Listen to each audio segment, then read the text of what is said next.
നമസ്കാരം, ഞാൻ മൃണാൾ. ഇത് കംബോഡിയയുടെ തലസ്ഥാനവും ആ രാജ്യത്തെ ഏറ്റവും വലിയ നഗരവുമായ ഫുനോം പെന്നാണ്. റെഡ് ലൈറ്റ് ഡിസ്ട്രിക്റ്റ് ഒക്കെ ആംസ്റ്റർഡാമിലും തായ്ലൻഡിലൊക്കെ ആണെന്ന് തോന്നുന്നുണ്ടെങ്കിൽ you wrong. Come to Cambodia. ഞാൻ ഇന്നൊരു 8 മണി മുതൽ 11 മണി വരെ നടക്കുകയായിരുന്നു ഈ പ്രദേശത്ത്. കഷ്ടപ്പെട്ട് പണിയെടുക്കുന്നവർ, ശരീരം വിറ്റ് ജീവിക്കുന്നവർ, ആൾക്കാരെ പറ്റിച്ച് ജീവിക്കുന്നവർ, ഒരുപാട് പേരെ ഞാൻ കണ്ടു. അതിൽ പലതും നിങ്ങളെ എനിക്ക് കാണിക്കാൻ പറ്റില്ല, കാരണം പലതും ഷൂട്ട് ചെയ്യുന്ന സമയത്ത് അവരെന്നെ കൊല്ലാൻ വരുമായിരുന്നു. ഒച്ചും എനിക്ക് ഒരു പരിചയമില്ലാതെ എന്തൊക്കെയോ സാധനങ്ങളിവിടെ ഉണ്ട്. ഇതിൻ്റെ ഇടയിൽ ഒരാളൊരു വണ്ടിയും കൊണ്ട് വന്നിരിക്കുക. വാട്ടർ എൻ്റെ കോക്കനട്ട്. ഇവിടെ ഇളനീരിൻ്റെ അതിപ്രസരമാണ് മൊത്തത്തിൽ. അല്ല, ഇത് നമ്മൾ നീരാളിയല്ലേ? ഇവിടെ ആരുമില്ലല്ലോ. ഇതൊരു കച്ചവടം മതി പോയി എന്നാണ് തോന്നുന്നത്. കഷ്ടപ്പാടും പട്ടിണിയൊക്കെയുള്ള രാജ്യമായിരിക്കും കംബോഡിയ. പക്ഷേ ആ ഭാഗം ഉണ്ടല്ലോ, ഒരു രക്ഷയില്ല. ആ ഭാഗം എന്ന് പറഞ്ഞു കഴിഞ്ഞാൽ അത് അവിടെ മാത്രമേ ഉള്ളൂ ഒരു 4-5 പാരലൽ സ്ട്രീറ്റ്സ്. ബാക്കി എല്ലാം ആളുകൾ കഷ്ടപ്പെടുകയാണ്. ആ സ്ട്രീറ്റുകളൊക്കെ അവിടെയാണ്. ഇവിടെ ഒരു പുഴയുണ്ട്. എല്ലാ പാവങ്ങളും കഴുകിക്കളയുക എന്നുള്ളതാണല്ലോ പുഴയുടെ പണി. എന്താണെന്നറിയില്ല, ഇന്ന് രാത്രി വിശപ്പില്ല. നാളെ നോക്കാം. ഇത് നമ്മുടെ നാട്ടിലൊരു മെനു പോലെയുണ്ട്. എല്ലാം ഉണ്ട്. കടലക്കറി, ഗ്രീൻ പീസ് മസാല. അത് കടലക്കറി തന്നെ എഴുതിയിട്ടുണ്ട്. ഒരു കടലക്കറിയും കൂടെ മേടിച്ചാലോ? ഒരു കടലക്കറി കൂടെ മേടിക്കാം. ഒരു ചെറിയ റെസ്റ്റോറൻറ്റാണ്. ഇവിടെയും ലിക്കറൊക്കെ ഉണ്ട്. ഞാൻ സാധാരണ വേറെ എവിടെയെങ്കിലും ആയിട്ട് പോകുന്ന സമയത്ത് അവിടുത്തെ ഭക്ഷണം മാത്രമേ കഴിക്കാറുള്ളൂ. പക്ഷേ ഇതിനെന്ത് പറ്റിയെന്ന് വെച്ച് കഴിഞ്ഞാൽ ആ സുമയ്യയാണ് പറ്റിച്ചത്. സുമയ്യ സവായി ഇൻസ്റ്റാഗ്രാമിൽ പേജിൽ. സുമയ്യ തന്നെയാണോ അതോ മാക്രൂൺ ഗേളാണോ? സ്കോട്ട്ലൻഡ് സുമയ്യ തന്നെയാണെന്ന് തോന്നുന്നു. ഒരു ഫോട്ടോ കണ്ടിട്ട് എനിക്ക് സഹിക്കാൻ പറ്റില്ല. എനിക്ക് ഇപ്പം കേരള ഭക്ഷണം വേണമെന്ന് തോന്നി. ഇന്നലെയാണ് തോന്നിയത്. ഇന്നലെയും ഞാൻ കഴിച്ചില്ല. ഒരു ദിവസം കൂടെ പിടിച്ചിരുന്നു. പക്ഷെ ഇന്ന് രാവിലെ ആയപ്പോഴേക്കും തീരെ സഹിക്കാൻ പറ്റിയില്ല. എന്താ അല്ലേ, എനിക്കിത് കാണുമ്പോൾ എപ്പോഴും ആ കാനഡയിലുള്ള മറ്റേ ജാനേമൻ സിനിമയിൽ ബേസിൽ എന്ന് പറഞ്ഞ ഒരു അങ്ങനത്തെ ഒരു ജീവിതം ഉണ്ടായിരുന്നു എനിക്കും ഇംഗ്ലണ്ടിൽ പണ്ട് കുറേ കാലം മുമ്പ്. അന്ന് ഒരു കറിവേപ്പില പോലും കിട്ടാൻ ഭയങ്കര പാടായിരുന്നു അന്നേ. കാരണം ഇന്നത്തെ പോലെയല്ല. ഇന്നത്തെ പിള്ളേർക്ക് അതൊക്കെ ആക്സസിബിളായി തുടങ്ങി. അന്ന് ഞങ്ങൾക്ക് ഭയങ്കര പാടായിരുന്നു അതൊക്കെ. പിന്നെ കാശുമില്ലല്ലോ തീരെ. കറിവേപ്പിലൊക്കെ എന്തൊരു വിലയായിരുന്നു. ഒരു ഒരു ഒരു ടൊമാറ്റോ റോസ്റ്റ് കഴിച്ചിട്ട് മരിച്ചാൽ മതിയെന്നൊക്കെ ചിലപ്പോൾ തോന്നിപ്പോകും അന്നത്തെ കാലത്ത്. ഇവിടെ വൈഫൈയുടെ പേര് സാബു സെബാസ്റ്റ്യൻ എന്നാണ്. പേര് കേട്ടിട്ട് മലയാളിയാണെന്ന് തോന്നുന്നു. ഏതെങ്കിലും ഒരു മലയാളി ടച്ച് ഇവിടെ കാണും എന്തായാലും. ഇല്ലാണ്ട് ഇങ്ങനെ മലയാളി ഫുഡ് ഉണ്ടാവില്ല. പക്ഷെ അതല്ല തമാശ. വൈഫൈയുടെ പാസ്വേഡ് എന്താ പറയുക? No COVID-19 N capital. കടലക്കറി, മീൻ കറി, പൊറോട്ട. കാണാനിപ്പോൾ ഇൻസ്റ്റാഗ്രാമിലൊക്കെ കാണുന്ന പോലെ വലിയ ഗ്ലാമറൊന്നുമില്ല. ടേസ്റ്റ് ഉണ്ടായാൽ മതിയായിരുന്നു. പൊറോട്ടയും കടലക്കറി എന്നൊരു വീക്ക്നെസ് ആയിപ്പോയി. ഒടുക്കത്തെ ചൂടാണ്. ഒടുക്കത്തെ ചൂടാണ്. ദോശ, ചട്നി, സാമ്പാർ. ചൂട് പോയുടെ പൊറോട്ട.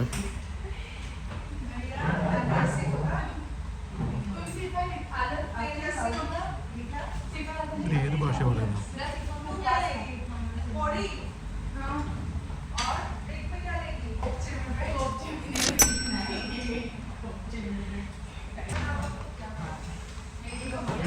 ഭയങ്കര തിരക്കല്ലോ.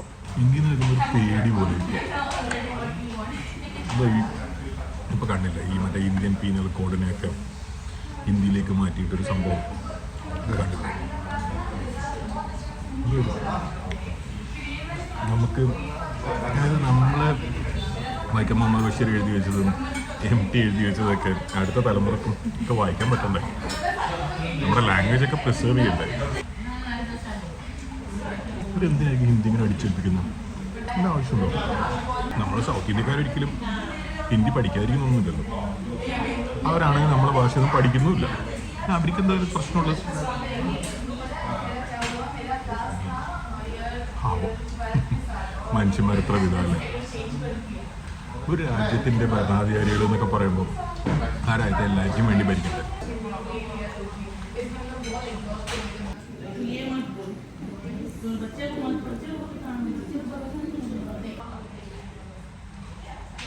എന്നെ സംബന്ധിച്ച് ഈ പ്രവാസ ജീവിതമുണ്ടോ അത് ഏറ്റവും വലിയ പ്രശ്നം നമ്മൾ ഫുഡ് മാറുന്നതാണ്. എനിക്ക് ഏത് നാട്ടിലെ ഫുഡ് കഴിച്ച് ജീവിക്കുന്നതിന് പ്രശ്നമൊന്നുമില്ല. പക്ഷേ പലപ്പോഴും നമ്മുടെ സ്വന്തം ഫുഡ് കഴിക്കുമ്പോൾ ഇങ്ങനൊരു ഒത്തൻറ്റിസിറ്റി വേണ്ട. ഇവരൊരു പരിധി വരെ ചെയ്തിട്ടുണ്ട്, പക്ഷെ എളുപ്പമല്ല. ഒന്നാം നാട്ടിലെ ഇൻഗ്രീഡിയൻസ് ഇവിടുത്തെ ഇൻഗ്രീഡിയൻസ് വേറെ ഒട്ടൊക്കെ ഈസി. ഈ ഒരു കയ്യിൽ ക്യാമറ വെച്ചിട്ട് ഷൂട്ട് ചെയ്യുന്നുണ്ട്. നമ്മൾ ഭക്ഷണം കഴിച്ച കയ്യിലുണ്ട് തന്നെ സ്പൂണെടുത്തിട്ട് എടുക്കണം. ഇങ്ങനെ കടല കറക്റ്റാണ്.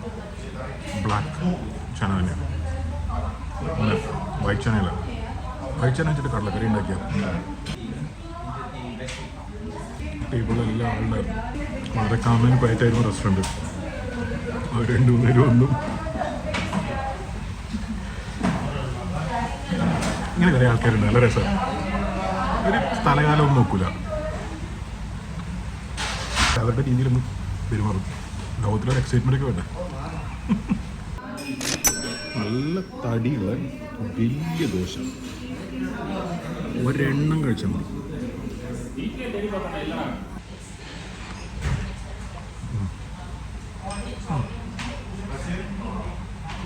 മലയാളി സാമ്പാറുമല്ല, തമിഴ് സാമ്പാറുമല്ല, വറുത്തരച്ച സാമ്പാറാണ്. പക്ഷേ കായം കൂടുതലാണ്. അങ്ങനെ മലയാളി ഭക്ഷണം കഴിക്കണം എന്നുള്ള ഒരാഗ്രഹത്തിന് വിരാമം. ഈ ഇൻസ്റ്റഗ്രാമിലെ ഈ വിദേശികളായ പെൺകുട്ടികളുണ്ടല്ലോ, അതായത് കേരളത്തിന് വെളിയിൽ ജീവിക്കുന്ന മലയാളി പെൺകുട്ടികളും, അവരിങ്ങനെ അതിമനോഹരമായിട്ട് ഇങ്ങനെ ഓരോ സാധനത്തിന് ഫോട്ടോയും വീഡിയോ ഇട്ടുകൊണ്ടിരിക്കും. നമ്മളെന്ത് ചെയ്യും? ഒന്നത് ഐസ് ഫ്രൂട്ട് പോലത്തെ മനസ്സാണ്, വലിയ മനസ്സാണ്. ചായ കുറേ ചായ കിട്ടും. നാടൻ ചായ ആണോ എന്ന് ചോദിച്ചു കഴിഞ്ഞാൽ അല്ല, എന്നാലും ആ ചായപ്പൊടിക്ക് എന്തൊരു ഫ്ലേവർ ഉണ്ട്. ജാസ്മിൻ ആണോ, എന്തൊരു ഫ്ലേവർ ഉണ്ടായിരുന്നു. ഇവിടെ പൊതുവെയുള്ളൊരു പ്രാക്ടീസ് $ലാണ് ഉണ്ടാകുക. കമ്പോഡിയൻ കൊടുക്കാൻ പറ്റും.